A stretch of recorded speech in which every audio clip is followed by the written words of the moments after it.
Insurance coverage is a way for individuals to take control of their health and is a way for those individuals to be able to access quality care when and if they need it. Without insurance, the actual out-of-pocket cost for things like procedures or urgent care or even lab visits can be very unrealistic without health insurance. Health insurance also encourages people to take a proactive movement towards their health, such as by using preventative care, which can be done if you have insurance. If there's any doubt in anyone's mind that something's going on with their health, those with health insurance can go and will go get things checked out. Health insurance is important because it allows you to be a healthier you.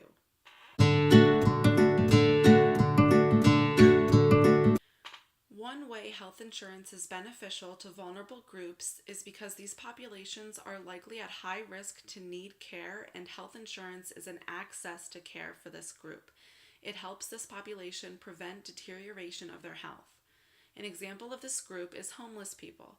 An article from the Journal of Public Health, page 147, titled Health Insurance Coverage and Healthcare Utilization Among Homeless Young Adults in Venice, California, by Weintraub, Rice, Rhodes, and Milburn, states health insurance coverage is the sole variable significantly associated with healthcare utilization among homeless young adults, underlining the importance of insurance coverage within this vulnerable population.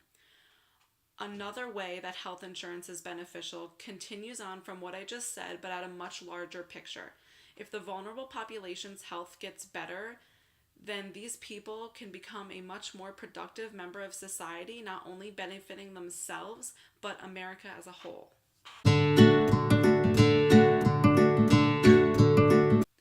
Medicare is a federal program to ensure Americans 65 and older, some other people are able to use Medicare as well, to ensure that they have affordable coverage and access to health care in a time in life that people will need it most.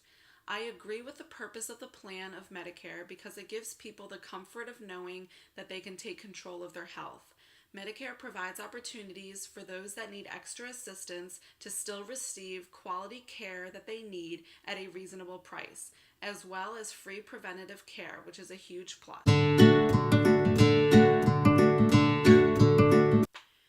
Medicare options that facilitate access to care. Medicare Part C or Medicare Advantage and Medicare D coverage options are the main access to care points for someone on a Medicare plan. Part C covers Medicare A and B, which covers hospital visits, lab tests, surgeries. Part B includes doctor visits, preventative services, and durable medical equipment, which provides a wide range of access to care and items needed to care for yourself. Part D is needed for those who use medications, which unfortunately is a large majority of people.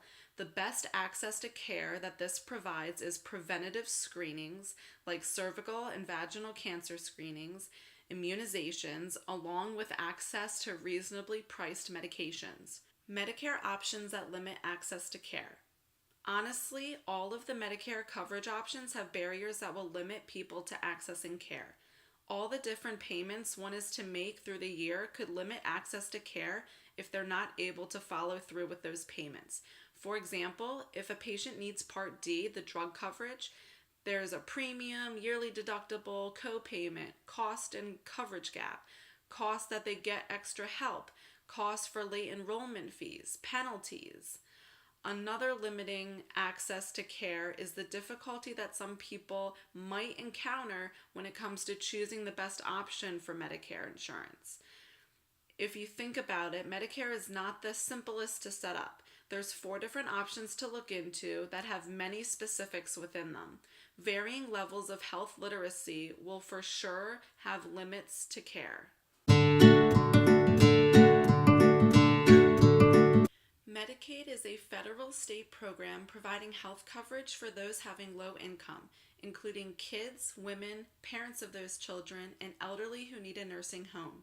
I agree with the purpose of Medicaid because it's an important coverage that is able to reach these most vulnerable populations that need health care most. Also, Medicare does not cover long-term care. Medicaid does and can help decrease the burden on low-income families that have elderly members of their family or even children that require long-term care services.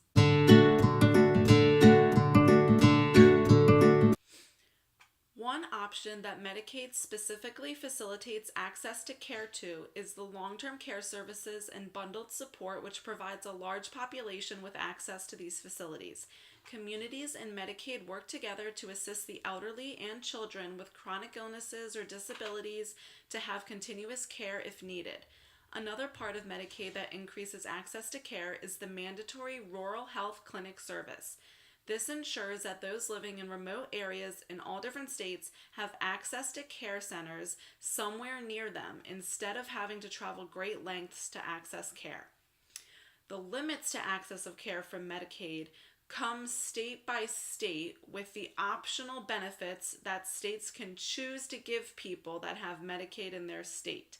Physical therapy is one of the optional coverage options that can limit patients' access to care that would otherwise enable them to move forward after hospitalization and get back on their feet to how they were prior to treatment. Or for those that have chronic conditions that could benefit from physical therapy. Now these patients are greatly limited in some states. Another area of Medicaid that limits patients to care is the state optional dental and optometry services. These services are always usually put on optional lists, but many patients require these services and don't have access to them. The purpose of DRGs, or diagnostic related groups, are designated diagnoses to describe the patient that is then assessed by Medicare and other insurance companies so they can pay the hospital for the patient's stay. The impact DRGs have on length of stay and payment. Regardless of how long a patient stays in the hospital, the DRG is paying the same amount for a patient that stays 1 day or 20 days. This impacts hospitals greatly as they will be rushing to get someone discharged, but then they also risk readmission since maybe the person's not medically well enough to be sent home yet. Are payments for DRGs impacted by quality of care? These payments create goals in hospitals to make sure that they provide care that is within the payment amount of the DRG, or else they will lose out on money since the insurance group is only paying for the diagnosis. Treatment of care provided beyond this is not being reimbursed. This way of payment almost calls for a standardized care plan for each patient with the same diagnosis, which is never the case. So in doing so, the quality of care could be decreased for certain patients.